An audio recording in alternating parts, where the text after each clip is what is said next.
Hello and welcome back to another episode of the Reincarnated Radio Podcast.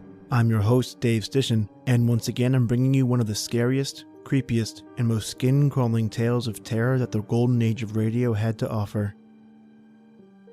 This week's story is about a woman who watches her father, who lies on his deathbed, be haunted by demons of his past.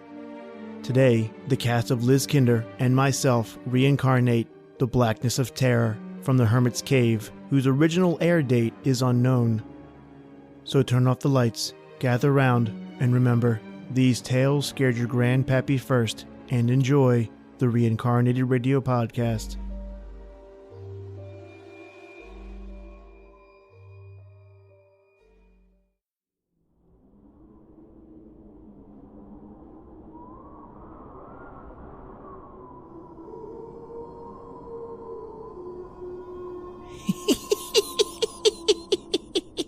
Ghost stories, weird stories, and murders too?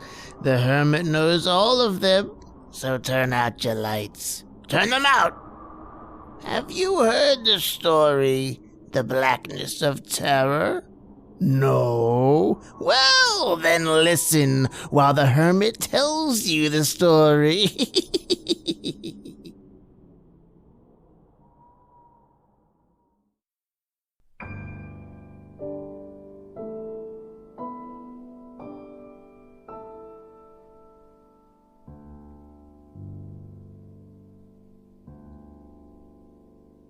It was 1 week ago today that Paul and I received the telegram about Papa, and since that hour, my life, my thoughts, my feelings have been deeply altered. I have learned the results of the blackness of terror, the hideousness of sin, and the horror of madness. On Wednesday last, about 10 p.m., a telegram was delivered to me. Who on earth can be sending me a wire? Who else but your father? But Papa always calls. Well, before you open it, we're not going to Blue Acres this weekend. We haven't had one weekend to ourselves since we were married.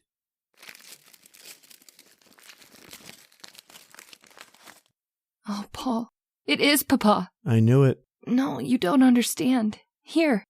Your father, seriously ill, suggests you come at once. Dr. Laurie. Papa.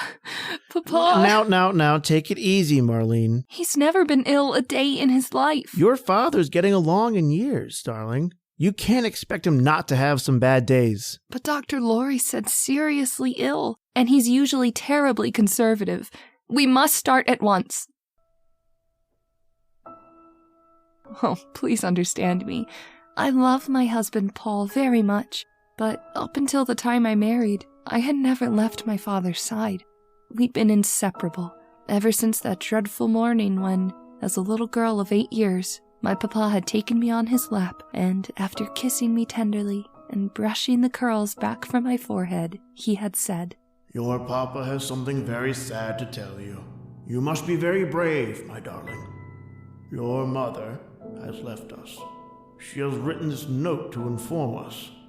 To Terrence and Marline, life here at Blue Acres has grown intolerable for me. You're a little child, Marline, and therefore I cannot explain some things to you, but Terrence will know why I'm leaving. My little girl, try to think kindly of your mother. I would take you with me if I could, but that isn't possible just now. Your father is a wealthy man and can give you fine things. I know at Blue Acres you will grow up to be a lady of whom I shall always be proud, and a daughter whom I will love forever. Now, don't cry, my little doll. Had your mother loved you, she would never have left you. But from this day forward, there'll be no mention of her name in this house. To us, she is dead. It was some years later that I learned that my beautiful mother had left Papa and me and had run away with Philip Court, a chap the townspeople said was a worthless dauber in paints. Nothing was ever heard of my mother or him after they left Blue Acres, nor did my father, Terence Lane, ever mention her name. He devoted his life to me. I had private tutors that came to Blue Acres to instruct me, the very best. Papa imported a master of the piano to teach me. We remained aloof from the world. The only woman in the household beside myself was Mrs. Eton. Father always did the cleaning of the house, for Blue Acres is filled with priceless treasures. And when I would laugh at him dusting, he would always remark, "Well, we can't let her clumsy fingers touch this vase. It's worth $1,000 if it's worth a penny." The years moved on, and I lived in a world of my father's creating, until this last summer, when I was 21 years old. One glorious summer night when the moon made golden patterns on the terraced lawns of Blue Acres, and the waters of the colored fountains, centered in the ground, shot 1,000,000 rainbow lights into the night. When the French doors of the music room were opened wide to let the cool night air enter, I sat at the piano, playing the works of one of my favorite composers, Debussy. Papa was not fond of Debussy, and as soon as I began playing, he got up from his chair and went to his study. But the haunting melancholy of Debussy suited me. It was a background to my dreaming, and the somehow lonely feeling of my heart that was growing stronger as the years wore on, with only Papa for my companion. I went on playing, and then suddenly I was aware of the presence of another in the room. I felt it strongly even before I turned around. "Oh, no, please go on. It's beautiful, suited to a night like this. Please." I'm sorry, but Oh, no, don't be sorry. I'm the one who owes you an apology for my intrusion. I'm Paul Wilde, and I'm spending my vacation at the Truesdales, who live down the road a ways. Oh, yes. They told me there was a princess living here at Blue Acres, but they didn't do you justice, young lady. No princess was ever quite so fair or lovely as you. Please, Mr. Wilde. The Truesdales also added that a dragon named Terence Lane guards the Princess Marline with his very life. That was very unjust. Really? Well, then if you're not seriously guarded, how about taking a stroll with me? The night is wonderful, and if you're good, I'll reach up and pick you a necklace of stars to wear. I'm sorry, Mr. Wilde. You won't go? It's late. And Papa would object. No. Well, then with your kind permission, I'll call tomorrow afternoon and gain his consent for a date tomorrow night. Do I have your permission? Well, yes. Fine. Then do something for me now, will you? If I can. Play something for me as I walk away. Shall we have something light and joyous this time? Something more in tune with the happiness that is in store for you and me. Paul Wilde. Only those deeply in love can understand what I mean when I say it was adoration on sight. I knew that from that second until eternity, there would be none other for me than Paul. And, true to his word, he was at Blue Acres the next afternoon, asking Father's consent for an evening with me. I didn't hear their conversation, but I did hear from Papa later. My dear, I'm an old man, wise in the ways of the world, and I've spent my entire life protecting you from the vulgars of this world, the worthlessness. Had I protected your mother more carefully, there never would have been the scandal in this house caused by her treacherous act. But, Papa... I have already called into the city. This Paul Wilde is nothing but a simple clerk with poor wages. Is there never to be anyone for me? Of course, but when the time comes, and this is not the time. I had never disobeyed my father, but I did so that night. I sent Paul a note and we met at midnight in the gardens of Blue Acres. My Marline. Say it again, Paul. It sounds so wonderful. I've never had anyone but Papa speak my name with love. I have a lifetime of love to give you, and a heart bursting with love for you. Do you love me, my darling? Oh, yes, Paul. Say it. I love you. Oh, I love you. Now say this. I love you enough to leave Blue Acres and to marry you, Paul. I love you enough to leave... Oh, Paul, I can't. I can't do that to Papa. Must you give up your life to him? No, but to leave him as Mother did. Then we'll let me go out of your life. No. There were other surreptitious meetings. There were arguments, persuasions, protestations, but in the end, love won out. Paul and I ran away and were married. I will never forget the following day when Paul and I returned to face Father. What is done cannot be undone. Oh, Papa, you forgive me. Yes, I forgive you. Oh, Papa. Paul, isn't he wonderful? You are the love of my life, and if Paul realizes this, he will not keep you absent from me for any periods of time. Of course not, Papa. Blue Acres will continue to be our home. But I hadn't reckoned with Paul when I made this statement. He would not quit work and live at Blue Acres, off Papa's bounty, as he called it. So, for the time being, we'd been spending weekends at Blue Acres. At this moment, I felt a little resentful that Paul had taken me away from Papa. We arrived at Blue Acres, and Mrs. Eton opened the door to us, just as dawn was breaking over Blue Acres. Oh, at last you've arrived. Come in. Papa, your father's a very sick man. What is it, Mrs. Eton? I think, Miss Marline, you should let Dr. Laurie explain. Oh, okay. Here, I'll take the luggage upstairs. I'll go to Father. You'll find him in his study. Doctor had a bed set up in there where it's easier for me to care for him. Besides, he seems more content there. Hasn't Dr. Laurie gotten a nurse for Papa? We tried it, but he wouldn't have one. We'd better knock on the door. Doctor's in there with him now. Papa! I ran across the room to my father's bed. I looked down at him, and then in dismay at Dr. Laurie, for my father's face was a horrible sight, twisted and pulled out of shape, and his eyes, his burning eyes, they were staring at me wildly. I reached out for his hand and cried out to him, Papa! What is it, Dr. Laurie? It's a stroke. Oh, Papa, don't worry. Dr. Laurie will get you well again. Can he hear my voice? I'm not quite sure this morning, but I think so. He does know who you are. Come outside with me, Marline. I want to talk to you. I'm going in the drawing room, Papa, to talk to Dr. Laurie. I'll be right back. And then I won't leave. I won't leave until you're well again. I should never have left him. Oh, fiddlesticks, you're doing the right thing. But my marriage has brought this on. He loved me so, and I love him. He's been lost with me gone. Marline, Dr. Laurie, his eyes. Yes, my dear, I was just about to talk to you of this. What is it? I wish I knew. Your father is suffering from some terrible fear that I'm inclined to think is nothing to do with his fear of dying. Has he said anything about it? He can't speak. Only the guttural sounds you heard. He can't write. He can't even lift his hands. Oh, how dreadful. What the fear is, I don't know.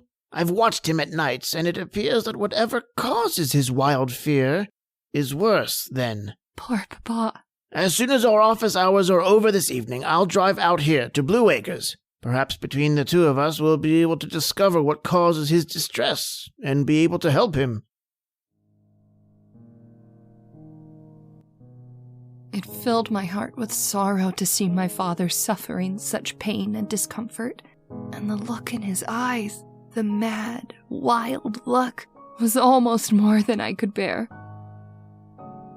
At last, night came. I rejoiced when I heard Mrs. Eton usher Dr. Laurie in. He and I sat by my father's bed while the heavy minutes ticked past.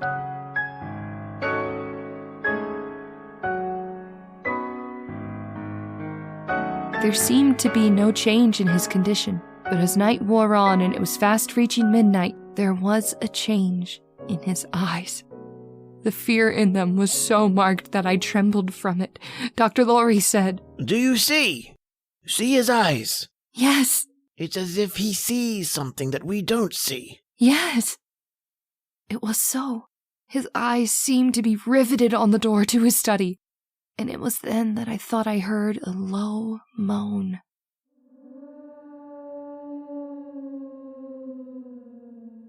What was that? I don't know. It didn't come from Father. No, but look at him now. Now Father's eyes were trained in closer to his bed. He was struggling, attempting to lift his hands. It was very plain to me, and I cried out, "Doctor, there's some unseen thing standing over Papa's bed." That is the way that I diagnose it. Something unseen to us, but clearly seen to your father.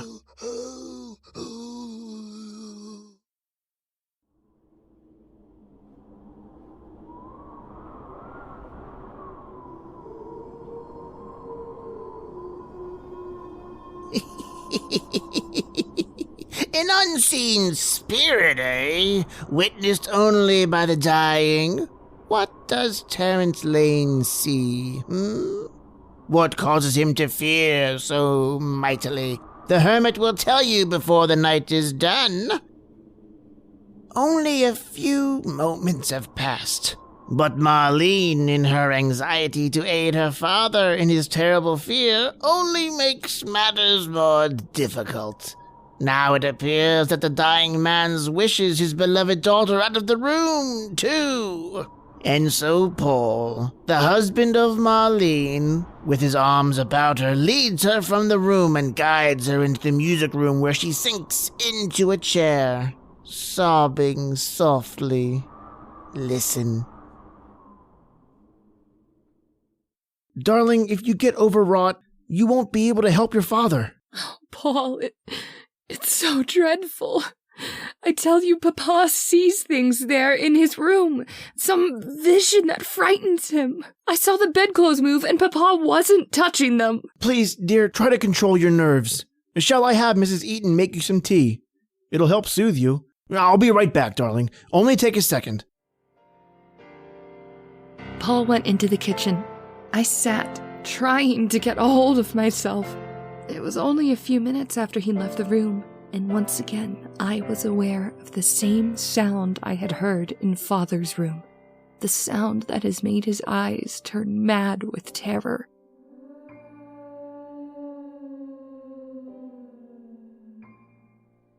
Was I, too, losing my mind? What was the answer to this strange phenomena?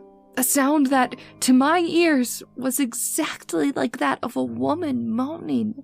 At first, it was close to me in the music room, and then it grew fainter but still distinct, and though it's difficult to believe, there was a second when I felt as if something had brushed past my chair, had touched my shoulder. I cried out for Paul. Paul! Paul! What is it? I'm right here. Paul, listen! Do you hear a strange sound? What sort of sound? A sound like a woman moaning. No. I heard it distinctly. You listen. Here, drink this tea and forget about such things. Please, Paul. Quiet.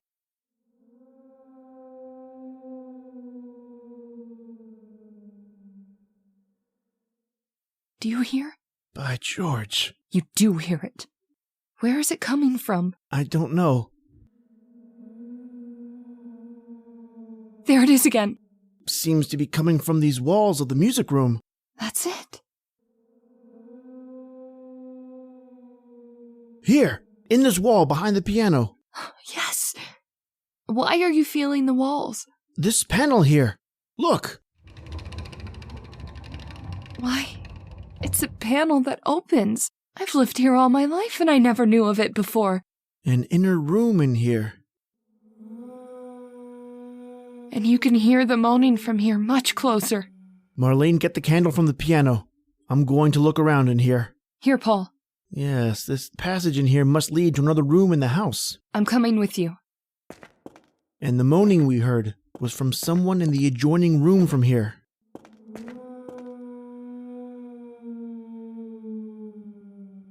Paul, wait. Here, look. This enormous chest. Listen. Quick, there's someone inside this chest. I believe you're right. Hurry, they'll smother to death.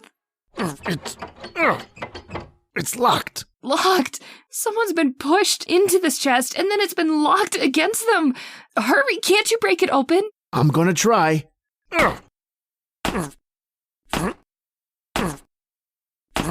The lock is giving now.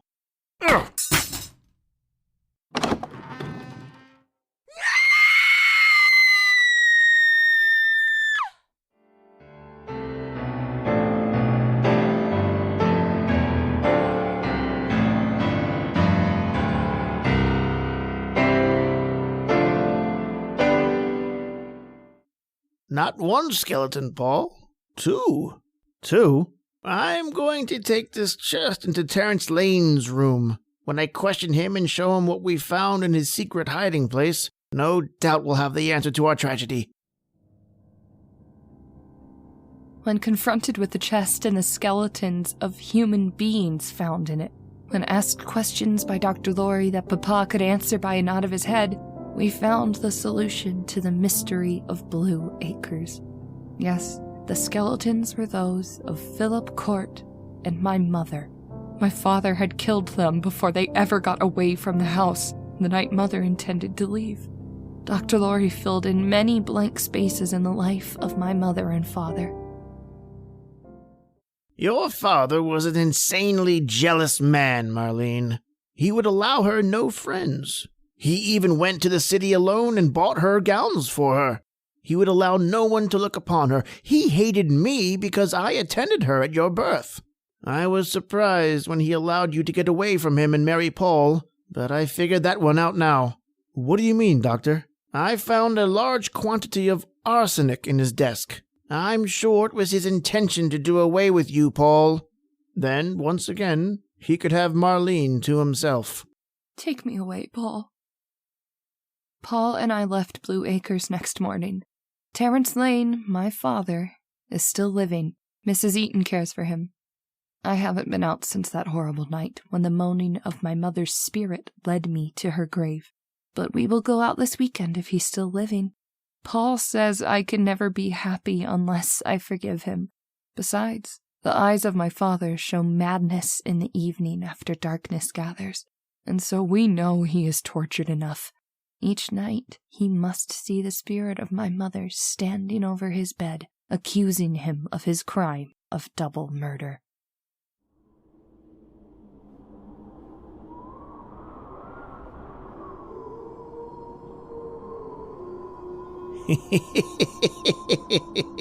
Yes, Terrence Lane lies suffering for his guilt, unable to speak to those who stand beside him.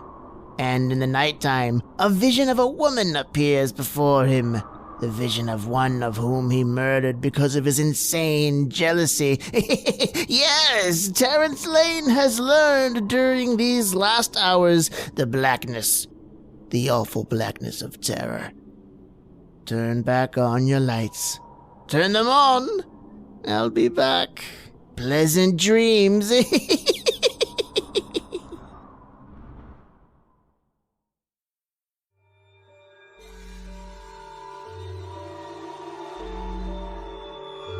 And that concludes our reincarnation of the Blackness of Terror from the Hermit's Cave and another episode of the Reincarnated Radio Podcast.